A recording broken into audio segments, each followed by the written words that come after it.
Hello दोस्तों, आप देख सकते हैं गंगा जी के किनारे बहुत सारा चीज़ मिलता है और यहाँ पे एक अनेक प्रकार का चीज़ें मिलता है। इस चीज़ को इसके अंदर जीव रहते हैं, देख सकते हैं आप लोग। इसको घोंगा बोलते हैं। छोटा छोटा हमारे यहाँ बहुत सारे हैं, देखो ये कितने हैं घोंगे अलग अलग प्रकार के।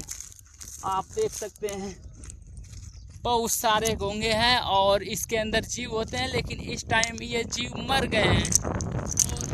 और ऐसा ऐसा वीडियो हम लाते रहेंगे और वीडियो को लाइक करो और भाई को सपोर्ट करो यार। मिलते हैं, लव यू, खुश रहा करो।